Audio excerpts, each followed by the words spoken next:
I-Eggplant ubuchwepheshe becompost okanye bomgquba. I-eggplant ine-vitamins nezimbiwa ezincinci noxa uqondo oluphezulu olukhusela ityhefu ezonakalisa umzimba.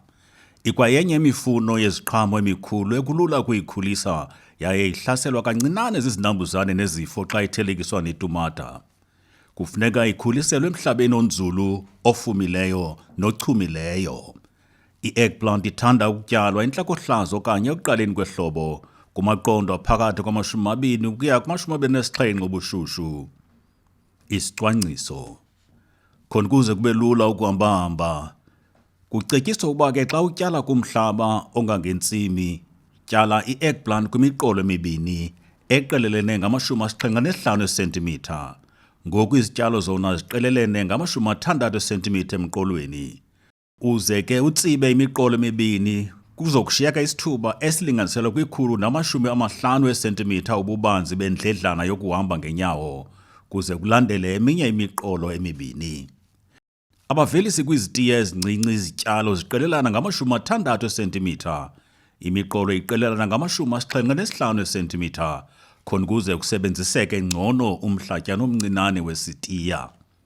I-eggplant inkulu kakhulu, ngoko ke kucetyiswa ukuba umilisele izixhasi apha emiqolweni khona ukuze zixhase izityalo zakho. Ukubekwa kwentambo yomlinganiselo wama-60 cm. Beka intambo yomlinganiselo ongama-60 cm kuluthi lwesigxina olukuma-75 cm apho uqala khona umqolo, nakolunye uluthi lwesigxina apho uphela khona umqolo. Qiniseka ukuba le ntambo iqinile yaye azikho goso, ngokumana uyiphakamisa uyiyeke izehlela amatyeli ngamatyeli. Susa ingubo kaThixo iye ngezantsi kumgama olinganiselwa kuma-30 cm ukusuka kumngxunya wokutyala ngamnye khona ukuze kuzokuvela umhlaba. Nika i-eggplant yakho ithuba elihle lempumelelo ngokuthi uqhekeze umqolo ngamnye okuma-75 cm, ubunzulu ibe ngama-30 cm. Isithuba esikhulu esiphakathi kwesityalo nesinye silungiselelwe indlela yokutyala ngokufaka izichumiso ngqo emngxunyeni wokutyala endaweni yale isebenzisa ubuchwephesha bokugalela i-compost ngaphezu komhlaba. Yomba umngxunya wokutyala ulinganisela kwi-15 cm ubunzulu kwisithuba sama-60 cm ngasinye, ubhekelisele umhlaba ngezantsi kwentambo yomlinganiselo. Uqinisekise ukuba ingqumba yomhlaba ihleli ngolungelelwano ngokuba iza kuphinda isetyenziswe.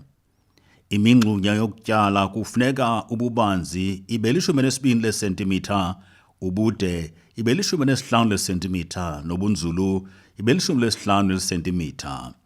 Phinda-phinda oku kumqolo ngamnye wama-75 cm, kanti ke kumhlaba ongangentsimi uza kulungisa imiqolo emibini engama-75 cm, emva kwayo ibe yindledlana yokuhamba elinganiselwa kwi-150 cm.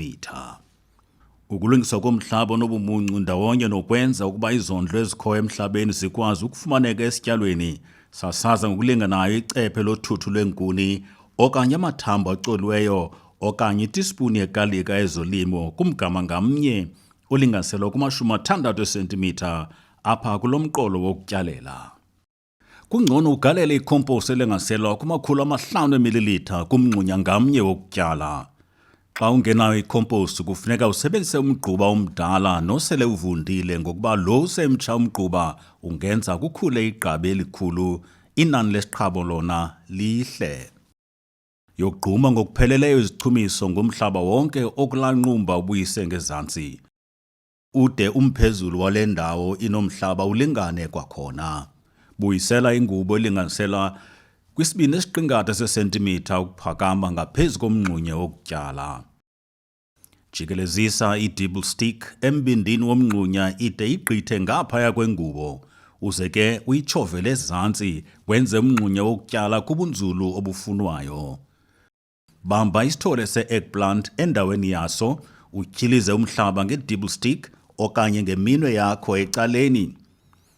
Ube bukekelisa kancinane ude umhlaba usondele kwiingcambu zesithole. Inyathelo lokuqala lokukhusela izityalo kwizinambuzane nezifo ukwenzela ukuba izityalo zingabi kwisimo esayanyaniswa noxinzelelo lwengqondo, kukuba umhlaba wakho ube nempilo, ube nemvuthuluka eyombathisileyo ephakame kakhulu ndawonye nezondlo ezinikwa izityalo ngendlela eyiyo. Nayiphina indlela yokulwa nezinambuzane yemveli mayijoliswe ekuthinteleni kunokunyanga. Jonga icandelo lesi-5. Zonke izityalo zosapho luka-Solanaceous ezinjenge-eggplant, itumato, ii-peppers neetapile zihlaselwa zizinambuzane nezifo ezifanayo. Ngoko ke kubalulekile ukuba ube nesicwangciso sotshintsha-tshintsho kwezi zityalo esohlulwa emva kweminyaka emi-2. Hlola izityalo zakho rhoqo. Ukuba kukho izityalo ezinesifo, kusoloko kungcono ukusuke uzisiphule ezo zityalo uzilahlele kude nesidiya. Isishwankathelo. Qhekeza ama-75 cm amabini etrek. Yomba umngxunya wokutyala 15 cm ubunzulu, 60 cm ukuqelelana kuma-75 cm amabini etrek. Soloko utsiba umqolo wesithathu, ibe indledlana yokuhamba-hamba, umgutyana ophuma kumdubulo wesityalo uye kwezinye, i-pollination, kuhambe ukukhanya yaye ukuvuna kube lula. Galela icephe lothuthu lwenkuni okanye amathambo acoliweyo emngxunyeni wokutyala ngamnye. Galela 500 mm ecompost okanye omgquba emngxunyeni wokutyala ngamnye. Yogquma ngokugqibeleleyo uze wondlale ingubo kaThixo. Tyala isithole esinye emngxunyeni wokutyala usebenzisa intambo yokulinganisela engama-60 cm kwimiqolo emibini ekuma-75 cm. You are the way, the truth and the light, the truth and